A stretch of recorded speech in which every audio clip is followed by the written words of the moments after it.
शादी के बाद दुल्हन पहली बार अपने घर पे आती है, लेकिन वो घर पर आकर किसी से भी नहीं मिलती और ना ही किसी से बात करती।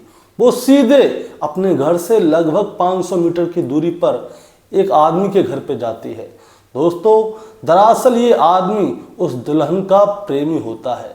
अब ये दुल्हन उस प्रेमी को कुछ पैसे और जेवरात देती है जो कि उसे मुंह दिखाई में मिला था। अब अपने प्रेमी को देती है और उससे कहती है कि ये लो पैसे और जो जेवरात है वो, अब आगे की प्लानिंग तुम करो, क्या करना है, कैसे करना है। दरअसल दोस्तों, ये दुल्हन अपने प्रेमी से अपने पति को मारने के लिए कह रही है और ये जो रकम इसने दी है ये सुपारी के तौर पे दी है। दरअसल दोस्तों, मैं आपको बताना चाहूँगा कि इस दुल्हन की शादी को अभी ज़्यादा दिन नहीं हुए हैं और अभी ये अपने प्रेमी को अपने पति को मारने के लिए कह रही है। इसके बाद ये प्रेमी एक आदमी के साथ में मिलकर इसके पति को मार भी डालता है और जब ये आदमी इसके पति को मारता है तो सोशल मीडिया हो चाहे प्रिंट मीडिया हो, हर जगह शोर मच जाता है और हर जगह ये हल्ला हो जाता है कि अभी कुछ ही दिन पहले मेरठ में एक मुस्कान नाम की लड़की ने अपने प्रेमी के साथ में मिलके अपने पति की हत्या कर दी और फिर उसके टुकड़े टुकड़े करके उसको एक ड्रम में सीमेंट से चुनवा दिया। और अब इसके कुछ ही दिनों बाद एक नई दुल्हन जिसने कि अपने पति की हत्या करवा दी। अब दोस्तों, आखिर इसने अपने पति की हत्या क्यों करवाई और क्या वजह रही होगी कि शादी के तुरंत बाद ही ये मुंह दिखाई की रकम को लेकर अपने आशिक के पास चली गई कि अब मेरे पति को मरवा दो। आज उसी बात का खुलासा करने जा रहे हैं हम लोग कि आखिर इसने अपने पति को क्यों मरवाया। तो दोस्तों, कहानी शुरू करूंगा उससे पहले मैं बस आपसे यही कहना चाहूँगा कि अगर आप मेरे चैनल पर नए हैं तो चैनल को जल्दी से सब्सक्राइब कर दीजिए ताकि रोजाना शाम को 8 बजे मैं आपके लिए एक सच्ची घटना की कहानी लेकर आ सकूँ। नमस्कार दोस्तों, मैं गौरव शर्मा और आप देख रहे हैं गौरव शर्मा सफ़र। दोस्तों, आज की जो सच्ची घटना मैं आपको सुनाने जा रहा हूँ ये सच्ची घटना है उत्तर प्रदेश के जिला औरैया की और औरैया में ही एक थाना लगता है, थाना बेला। दरअसल एक ढाबा होता है और ढाबा के नज़दीक में ही एक हाइड्रा मशीन होती है जो कि सामान वगैरह उठाती है, बड़ी क्रेन जैसी जो होती है। अब होता क्या है, जब वो हाइड्रा मशीन खड़ी हुई होती है तो वहाँ पे 2 व्यक्ति आते हैं मोटरसाइकिल पर और हाइड्रा मशीन के पास आकर उसे देखने लगते हैं, आसपास कुछ ढूंढने लगते हैं। तभी वहाँ पर एक आदमी आता है जो कि हाइड्रा मशीन का ड्राइवर होता है। वो उनसे पूछता है कि हाँ भाई साहब, बताओ क्या देख रहे हो, क्या काम है। तो वो दोनों लोग बताते हैं कि हमारी जो गाड़ी है यहाँ पे थोड़ी दूरी पर एक नहर है, उसमें गिर गई है, तो क्या आप हमारी उस गाड़ी को निकाल दोगे। तो हाइड्रा मशीन वाला कहता है कि हाँ, क्यों नहीं निकाल देंगे, हमारा तो काम ही ये है। तो वो कहता है कि जरा हमारे साथ चलो, हमारी गाड़ी को निकलवा दो। अब हाइड्रा मशीन का जो ड्राइवर होता है वो हाइड्रा मशीन में बैठता है और उस अपनी हाइड्रा मशीन को स्टार्ट करता है। लेकिन तभी ये दोनों कहते हैं कि भाई साहब, पहले हमारी बात तो सुन लो। आप ऐसा करो, पहले जाकर नहर में देख लो कि आप हमारी गाड़ी को नहर में से निकाल पाओगे या नहीं निकाल पाओगे। अगर निकाल पाओगे तो कितने रुपए लोगे। अब ये सुनकर हाइड्रा मशीन का जो ड्राइवर है वो बड़ा खुश होता है कि देखो कितने अच्छे लोग हैं, पहले ही पैसे की बात कर दी और पहले ही इन लोगों ने ये वाली बात कही है कि पहले जाके देख लो।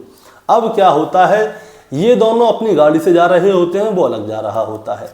अब यहाँ से लगभग 7 किलोमीटर दूर पलिया है और पलिया की ही पटना नहर है। वहाँ पे ये लोग जाते हैं, गेहूं के रास्ते से जा रहे होते हैं।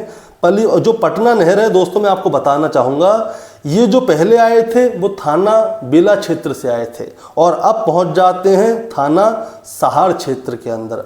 अब सहार क्षेत्र के अंदर पहुँच जाते हैं और ये लोग जो है गेहूं के खेत से जा रहे होते हैं। तभी क्या होता है, ये जो 2 व्यक्ति होते हैं ये पीछे से उस हाइड्रा मशीन के ड्राइवर के ऊपर बंदूक तानते हैं और सीधा फायर करते हैं और वो गोली जाकर उस ड्राइवर के लग जाती है। और जैसे ही वो गोली उस ड्राइवर के लगती है वो तुरंत ज़मीन में गिर जाता है और वहाँ पे फड़फड़ाने लगता है। गोली की आवाज़ बहुत ज़ोर से होती है, इसीलिए ये जो 2 व्यक्ति थे जो वहाँ पे आए थे ये दोनों घबरा जाते हैं कि कहीं ऐसा ना हो कि गांव के लोग आ जाएं और इन दोनों को आके पकड़ लें। इसीलिए ये दोनों क्या करते हैं, वहाँ से भाग जाते हैं। ये दोनों एक भी बार ये नहीं देखते कि जिसको इन्होंने गोली मारी है वो जिंदा है या मर गया है, क्या हुआ क्या नहीं हुआ, ये दोनों अपनी बाइक पकड़ते हैं और तुरंत वहाँ से रफू चक्कर हो जाते हैं। तभी क्या होता है दोस्तों, ये जो शख्स है ज़मीन में पड़ा पड़ा फड़फड़ा रहा होता है। तभी गांव के लोग इस आवाज़ को सुन लेते हैं, गोली की आवाज़ को, और उधर की ओर जाते हैं कि वहाँ पे क्या हुआ। तभी देखते हैं कि एक शख्स जिसकी उम्र लगभग 24-25 साल के आसपास है, वो ज़मीन में तड़प रहा है। तो गांव के लोग क्या करते हैं, उसे तुरंत ही विधुना CHC है वहाँ पे लेके जाते हैं और इसी बीच में पुलिस को भी फ़ोन कर देते हैं। तो पुलिस तुरंत मौके पर पहुंचती है, मौके का जायज़ा लेती है, वहाँ पे जांच पड़ताल करती है कि आखिर हुआ तो हुआ क्या। और ये जो शख्स है इसकी जितनी भी ID होती हैं सबको अपने पास जब्त कर लेती है, इसका मोबाइल ले लेती है ताकि इसके घर वालों को संपर्क कर सके। लेकिन होता क्या है दोस्तों, थोड़ी ही देर में ये जो लड़का है 24 साल का, इसको गोली पड़ी थी, इसके मोबाइल पर किसी का फ़ोन आता है और उधर से जब वो फ़ोन करता है तो यहाँ से थानेदार साहब उठाते हैं। तो वो पूछता है कि कौन बोल रहे हो, तो इधर से बोलते हैं कि मैं थानेदार बोल रहा हूँ, मैं पुलिस स्टेशन से बोल रहा हूँ, पुलिस वाले हैं। अब जैसे ही सामने वाला आदमी सुनता है कि पुलिस वाले क्या कर रहे हैं, इनके पास ये मोबाइल क्या कर रहा है, तो पुलिस वाले पूछते हैं कि तुम कौन बोल रहे हो। तो वो बताता है कि साहब ये जो मोबाइल है मेरे छोटे भाई दिलीप का है, मेरा नाम संदीप यादव है, मैं मैनपुरी के थाना भौगांव के गांव नगला दीपा का रहने वाला हूं। अब हुआ क्या है ये बताइए। तो जो पुलिस वाले होते हैं वो उससे कहते हैं कि तुम ऐसा करो, जल्दी से विधुना CHC आ जाओ, तुम्हारे भाई की हालत बहुत ज़्यादा ख़राब है। अब जो संदीप है उसकी पूरी फैमिली तुरंत दौड़ते हुए जो विधुना का CHC होता है वहाँ पे जाते हैं। अब उनसे पूछा जाता है कि साहब हुआ क्या है, तो वो बताते हैं कि जो तुम्हारा भाई दिलीप है, दिलीप को किसी ने गोली मार दी है और वो बहुत सीरियस है। अब ये बताओ कि दिलीप कहाँ गया था और इसके साथ ये किसने किया हो सकता है। तो उसके घर वाले बताते हैं कि साहब जिला कन्नौज के उमरदा है, वहाँ पे शाहनगर है और शाहनगर की पुलिया का एक प्रोजेक्ट मिला हुआ था जो कि वहाँ पे जो है दिलीप गया हुआ था।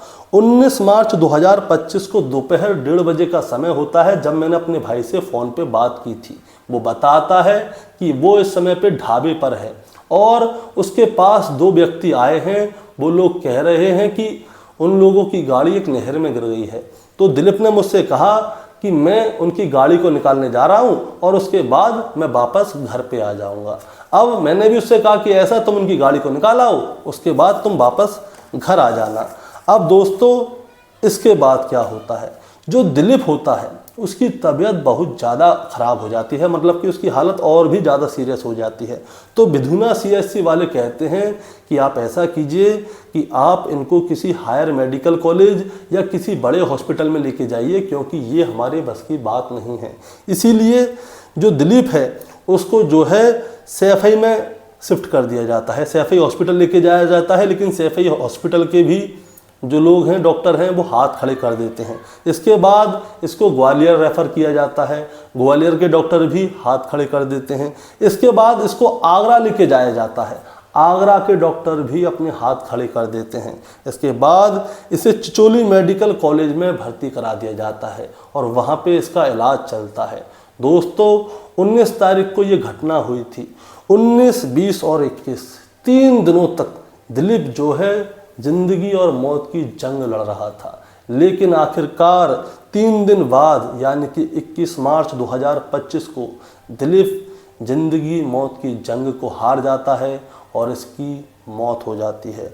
अब दोस्तों होता क्या है, दिलीप यादव मर चुका था। अब इसके बाद इसका पोस्टमार्टम होता है तो पोस्टमार्टम में पता चलता है कि दिलीप यादव को बहुत ही नज़दीक से गोली मारी गई थी। अब पुलिस वालों का सबसे बड़ा काम जो होता है कि किसने इसको मारा और क्यों मारा, पुलिस वाले इस खोजबीन में लग जाते हैं। इसके बाद जहाँ पे दिलीप की लाश पाई गई थी यानी कि हालत गंभीर थी, वहाँ पे गोली पड़ी थी, उस एरिया के पूरे 7 किलोमीटर के सर्कल के जितने भी CCTV कैमरे होते हैं उन सभी को सर्च किया जाता है। जिस ढाबे पर दिलीप बैठा हुआ था, जहाँ पे 2 लोग आए थे उसको ले जाने के लिए कि गाड़ी हमारी गिर गई है नहर में, वहाँ से निकालनी है, उस ढाबे से लेकर जहाँ पे इसको गोली मारी गई थी, जितने भी सीसीटीवी कैमरे थे उन सभी को बारी बारी से देखा गया।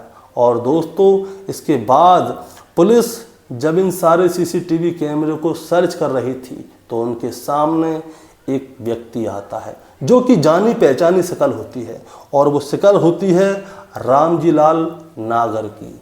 दरअसल दोस्तों रामजी लाल नागर के बारे में मैं आपको बात बताना चाहूँगा। ये जो रामजी लाल नागर है ये पुराना हिस्ट्री शीटर है, इसके ऊपर 10 से ज़्यादा मुकदमे चल रहे हैं और ये अभी अभी ही जेल से छूट कर आया है, और ये अछलद गांव का रहने वाला है, अछलदा गांव का रहने वाला है। अब पुलिस वाले क्या करते हैं, तुरंत ही अछलदा गांव जाते हैं और रामजी लाल नागर को गिरफ्तार कर लेते हैं और उसको थाने लेकर आया जाता है और उससे पूछा जाता है कि बताओ तुमने उसमें गोली क्यों मारी और तुम दिलीप को अपने साथ लेकर क्यों गए थे, कहाँ गए थे, पूरी कहानी शुरू से लेकर आखिर तक बताओ। लेकिन दोस्तों रामजी लाल नागर साफ कहता है कि साहब मुझे जो है सुपारी दी गई थी दिलीप में गोली मारने की, इससे ज़्यादा मुझे कुछ नहीं पता। अब उससे पूछा जाता है कि तुम्हें सुपारी किसने दी थी, तो वो बताता है कि मेरे पास एक लड़का आया था, उस लड़के ने मुझसे कहा था कि ऐसे ऐसे करके एक आदमी में गोली मारनी है। अब उसका लड़के का पता पूछा जाता है कि लड़का कौन है, उस लड़के को गिरफ्तार किया जाता है। उसको पुलिस अच्छी तरह से लाल करती है, उससे पूछती है बताओ तुम आखिर दिलीप को क्यों मारना चाहते थे, वजह क्या थी। तो वो लड़का भी साफ हाथ खड़े कर देता है, वो कहता है कि साहब मेरा तो दिलीप से कुछ लेना देना ही नहीं था। तो पुलिस वाले उससे पूछते हैं जब तुम्हारा लेना देना नहीं था तो तुमने दिलीप को मरवाया क्यों। तो वो बताता है कि मेरा एक दोस्त है जिसका नाम है अनुराग यादव उर्फ मनोज यादव, वो मेरे पास आया था, उसने मुझसे कहा था कि अगर तुम्हारे जान पहचान में कोई ऐसा व्यक्ति हो कि वो कहने से किसी को मार डाले तो ऐसे आदमी से मेरे संपर्क करवा दो, दरअसल मुझे एक आदमी की हत्या करवानी है। अब पुलिस वाले उससे पूछते हैं कि अनुराग यादव कौन है, इस अनुराग यादव का पता बताओ, हम उसे पकड़ के लाते हैं। तब पता चलता है कि अनुराग यादव गांव सियापुर, थाना फफूंद, जिला औरैया का रहने वाला है, और तुरंत पुलिस जो है उसके गांव पहुंच जाती है और अनुराग यादव को जाकर गिरफ्तार कर लेती है। और अब उससे पूछा जाता है कि बताओ तुमने दिलीप की हत्या क्यों करवाई। अनुराग यादव साफ मुकर जाता है कि साहब मैंने तो नहीं करवाई। अनुराग यादव मुकर जाता है तो उसके दोस्त को और रामजी लाल यादव को, जो रामजी लाल नागर जो है उसको, उन दोनों को उसके सामने लाया जाता है। वो दोनों कह देते हैं कि इसी ने कहा है। अब इसके बाद उनको ले जाया जाता है, फिर अनुराग यादव को लाल किया जाता है। अब अनुराग यादव को लाल किया जाता है तो दोस्तों उसके बाद वो एक नाम लेता है, नाम होता है प्रगति यादव, जो कि उसके घर से महज 500 मीटर की दूरी पर रहा करती थी। और जैसे ही प्रगति यादव का नाम सामने आता है तो दोस्तों जो उसके ससुरालियाँ हैं यानी कि दिलीप के परिवार के लोग, वो सब चौंक जाते हैं कि आखिर प्रगति यादव का नाम सामने आया तो कैसे आया। दोस्तों मैं आपको बताना चाहूँगा एक बात, दरअसल ये जो प्रगति यादव है इसकी अभी हाल ही में 15 दिन पहले ही दिलीप के साथ में शादी हुई थी, और अभी इसकी मेहंदी का रंग उतरा भी नहीं था, उससे पहले ही दिलीप की किसी ने गोली मारकर हत्या कर दी, और नाम आ रहा है प्रगति यादव का। और अब दोस्तों मैं आपको प्रगति यादव के बारे में बताना चाहता हूँ। प्रगति यादव जो है गांव सियापुर, थाना फफूंद, जिला औरैया की रहने वाली है। अब प्रगति यादव की शादी दिलीप के साथ कैसे हुई इसके बारे में सुनिए। दरअसल प्रगति यादव की एक बड़ी बहन है पारुल, उसकी शादी जो है मैनपुरी के थाना भौगांव और भौगांव के गांव नगला दीपा के संदीप यादव के साथ हुई थी, जो कि अब पुलिस को ये सारी कहानी सुना रहा था कि प्रगति यादव मेरे छोटे भाई की पत्नी है, जिसने कि पुलिस को फ़ोन किया था। अब जो दिलीप यादव है, दिलीप यादव जो है इसके रिश्तेदारी में ही लगता है, इसका सगा भाई नहीं है, रिश्तेदारी में है, इकलौता लड़का है। अब इसकी शादी नहीं हो रही थी तो पारुल जो है बहुत अच्छी लड़की थी, वो घर को अच्छी तरह से संभाल रही थी। तो दिलीप यादव के परिवार के लोग कहते हैं कि ऐसी ही बहू हमारे घर में आ जाए तो क्या बात हो। तो पारुल देखती है कि सामने वाला घर पैसे वाला है, अच्छे लोग हैं, तो वो अपनी छोटी बहन प्रगति यादव की शादी दिलीप के साथ तय करवा देती है और डेट निकल के आती है 5 मार्च 2025। 5 मार्च 2025 को जो दिलीप है वो बारात लेकर प्रगति यादव के यहाँ पे जाता है, वहाँ पे शादी होती है और उसके बाद 6 मार्च 2025 यानी कि उसके अगले दिन ये जो प्रगति यादव है वो ससुराल पहुँच जाती है। अब मैं आपको बताना चाहूँगा कि दिलीप यादव के घर में कितना पैसा है। पहली बात, दिलीप यादव जो है वो इकलौता बेटा है। दूसरी बात, इसके घर में 20 से ज़्यादा हाइड्रा, क्रेन और जेसीबी वगैरह हैं और करोड़ों रुपए की संपत्ति है, यानी कि ये करोड़पति व्यक्ति है, इकलौता लड़का है और इससे शादी हो गई है प्रगति यादव की। और जो संदीप है वो इसका सगा भाई नहीं है, वो इसका रिश्तेदारी में भाई है। अब दोस्तों प्रगति यादव और दिलीप यादव की शादी हो जाती है। अब इसके बाद जो अनुराग है, अनुराग से पूछा जाता है कि भैया जब उनकी शादी हो गई उसके बाद तुम्हारा क्या लेना देना, तुम्हारा अफेयर क्या बाद में भी चल रहा था शादी के बाद? तब अनुराग अपनी एक अलग कहानी सुनाता है।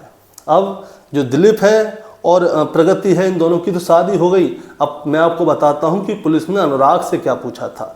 जब अनुराग से पूछा गया था तो अनुराग बताता है कि मेरा और प्रगति का 4 साल से रिलेशन है, हम दोनों एक दूसरे से इतना प्यार करते हैं कि हम दोनों एक दूसरे से शादी करने के लिए मरे जा रहे थे और प्रगति जो है उसने अपने हाथों की नस तक काटी थी इसके लिए, लेकिन प्रगति के परिवार वाले इस चीज़ के लिए बिल्कुल भी तैयार नहीं हुए कि वो अपनी बेटी की शादी अनुराग के साथ करवाएं। अब मैं आपको बताना चाहूँगा कि उन्होंने अपनी बेटी की शादी अनुराग के साथ क्यों नहीं करवाई। दरअसल अनुराग जो है वो एक ट्रैक्टर ड्राइवर है। ये लड़की जो है एक ट्रैक्टर ड्राइवर से प्यार करती थी और उससे शादी करना चाहती थी, लेकिन इसके परिवार वालों ने इसकी शादी दिलीप के साथ करवा दी। अब दिलीप के साथ करवा दी, उसके बाद क्या होता है दोस्तों, जब दिलीप के साथ शादी हुई तो उसके जब ये अपने ससुराल गई तो ससुराल में क्या होता है, मुंह दिखाई होती है। मुंह दिखाई में गरीब के घर गरीब रिश्तेदार आते हैं, करोड़पति के घर पे करोड़पति रिश्तेदार आते हैं और उसी हिसाब से मुंह दिखाई का पैसा दिया जाता है। तो इसके पास मुंह दिखाई में ही 1 लाख रुपए से ऊपर आ गया था दोस्तों। मुंह दिखाई का पैसा जो है वो 1 लाख से ऊपर आ गया। और इसके बाद में इन्होंने क्या किया, अब मैं दोस्तों इसके बाद में उन्होंने क्या किया, ये 10 मार्च को जाती है अपने गांव और अपने गांव जाकर ये किसी से मिलती नहीं है। ये सीधे क्या करती है, अनुराग यादव के पास जाती है और उसे पैसे देती है और उससे कहती है कि अब तुम देखो तुम्हें क्या करना है क्या नहीं करना।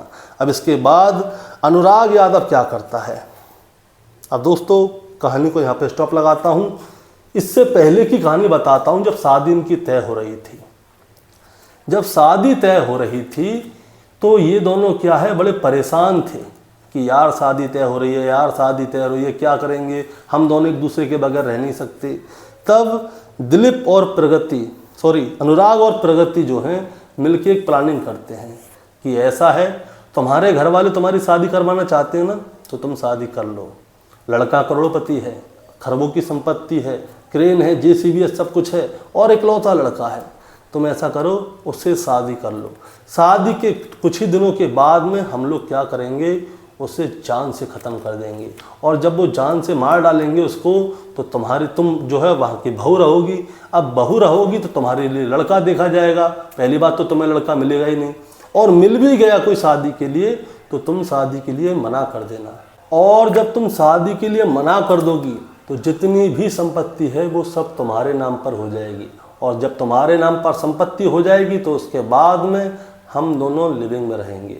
दोस्तों इन लोगों ने ये पहले ही प्लानिंग बना रखी थी कि दिलीप जो है वो करोड़पति है, उसे मिलकर ये मार डालेंगे, उसकी जो भी संपत्ति है वो प्रगति यादव को मिल जाएगी, और प्रगति यादव और इसका आशिक अनुराग यादव जो है ये दोनों मिलकर इसकी संपत्ति को आराम से खाएंगे, पिएंगे, मौज उड़ाएंगे।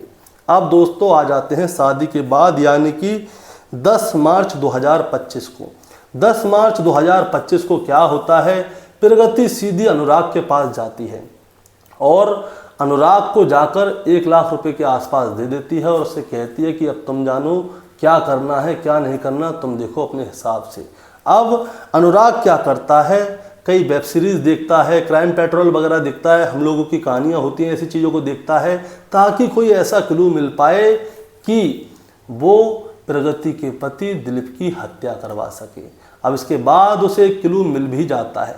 अब वो क्या करता है दोस्तों, अपने दोस्त के पास जाता है और दोस्त के पास जाके कहता है कि यार तुम्हारे संपर्क में कोई ऐसा आदमी है कि जिसे मैं कहूँ से मार डाले, जो पैसे हो मैं दूंगा। तो इसका दोस्त कहता है कि हाँ मेरे पास एक ऐसा आदमी तो है और वो अभी ही जेल से छूट कर आया है, उसका नाम है रामजी लाल नागर। रामजी लाल नागर जो है अभी जेल से छूट कर आया है, तुम कहोगे तो वो किसी को भी उड़ा देगा, उसे सिर्फ पैसे चाहिए, वो हिस्ट्री सीटर है। अब इसके बाद वो रामजी लाल नागर से अपने ही दोस्त को मिलवाता है, वो खुद नहीं मिलता ताकि रामजी लाल नागर अगर पकड़ा भी जाए तो उसका दोस्त पकड़ा जाए, वो ना पकड़ा जाए। रामजी लाल नागर का दोस्त, रामजी लाल नागर और उसका दोस्त क्या है, वहाँ पर जाते हैं और 19 मार्च 2025 को जाकर दिलीप की हत्या कर देते हैं। दिलीप को जो है कन्नौज में एक प्रोजेक्ट मिला था और उस प्रोजेक्ट को पूरा करने के बाद वो अपने घर पे आ ही रहा था कि उसे रामजी लाल नागर मिल जाता है और वो उससे कहता है कि मेरी गाड़ी जो है एक नहर में गिर गई है, उसे निकाल दो। अब दिलीप उन लोगों के साथ चला जाता है देखने के लिए लोकेशन कि क्या हुआ क्या नहीं हुआ। अब रामजी लाल नागर और उसका साथी दिलीप में गोली मारते हैं और वहाँ से भाग जाते हैं। इसके बाद जो दिलीप है 3 दिनों तक ज़िंदगी और मौत की जंग लड़ता है और आखिरकार 21 मार्च 2025 के दिन उसकी मौत हो जाती है। रामजी लाल नागर और अनुराग यादव और उसका साथी ये सोच रहे थे कि ये लोग पकड़े नहीं जाएंगे, लेकिन पुलिस ने 21 मार्च के 2 दिन बाद ही यानी कि 24 मार्च 2025 को इस केस का खुलासा कर दिया और इन तीनों को गिरफ्तार कर लिया और उसके बाद जेल भेज दिया गया। दोस्तों ये एक मानसिकता है और ये कहाँ जाएगी ये किसी को पता नहीं है। अगर प्रगति यादव को दिलीप के साथ शादी नहीं करनी थी, अनुराग यादव के साथ ही करनी थी, तो उसने दिलीप के साथ शादी क्यों की। लेकिन एक लालच बहुत बुरी चीज़ है। उसने क्या किया, दिलीप की संपत्ति देखी अनुराग और प्रगति दोनों ने और उसके बाद में दिलीप के साथ शादी कर ली और उसके बाद उसकी हत्या कर दी, इस मोटिव में कि वो लोग दिलीप की पूरी संपत्ति को बैठकर खाएंगे ज़िंदगी भर। लेकिन दोस्तों कातिल चाहे कितना भी होशियार हो, लेकिन पुलिस के हाथ से वो छूट नहीं सकता। और ये अनुराग और प्रगति और उसके साथ ही जो भी हैं वो सब गिरफ्तार कर लिए गए हैं और अब जेल भेज दिए गए हैं। दोस्तों इस कहानी को सुनाने का मतलब आपको परेशान करना या विचलित करना नहीं है, बस आपको बताना है और जताना है कि इंसान अब विश्वास करे तो किसके ऊपर करे। मेरठ में जो सौरभ है, सौरभ भी अपनी पत्नी से बहुत प्यार करता था, वो लव मैरिज करके लाया था उसको, लेकिन उसकी पत्नी ने अपने पुराने आशिक के साथ मिलकर उसकी बॉडी के कई टुकड़े कर दिए, उसको ड्रम में डाल दिया और उसके ऊपर सीमेंट का घोल डाल के उसे सेट करके डाल दिया। वो लव मैरिज थी और यहाँ पे अरेंज मैरिज थी। यहाँ पे भी एक पत्नी ने अपने आशिक के साथ में मिलके उसकी संपत्ति के लिए उसको गोली मरवा दी और उसकी हत्या करवा दी। अब भविष्य में क्या होगा, कोई अगर आदमी दहेज का मुंह से दहेज भी नाम निकल जाता है तो उसको तुरंत उसके खिलाफ एक्शन हो जाता है, पुलिस बोल देती है। एक चीज़ और मैं आपसे पूछना चाह रहा हूँ कि ये जो 2 मर्डर हुए हैं ये आदमियों के साथ हुए हैं, अगर ये इसका उल्टा हो जाता तो आपका नज़रिया क्या होता। मैं बताता हूँ आपका नज़रिया क्या होता। आपका नज़रिया होता कि जिस भी आदमी ने इन महिलाओं की हत्या की है उनको फांसी पे लटका दिया जाए, उनके घर की कुड़की कर दिया जाए, जेसीबी चल जाए और उनके घर वालों को भी जेल में डाल दिया जाए और उनको पीट पीट के लाल कर दिया जाए। बहुत सारे लोग कैंडल मार्च निकालते, लेकिन अब ये 2 लोग मारे गए हैं, कोई भी आदमी नहीं है। औरत मरती है तो औरत के लिए आदमी भी खड़े होते हैं, लेकिन इनके लिए एक महिला सामने नहीं आई, कोई भी नहीं आया। दोस्तों आपका क्या कहना है इस कहानी के बारे में, आप ज़रा हमें कमेंट में बताएं। चैनल पे नए हैं तो सब्सक्राइब करके जाएं ताकि रोजाना शाम को 8 बजे मैं आपके लिए एक सच्ची घटना की कहानी लेकर आ सकूं। नमस्कार।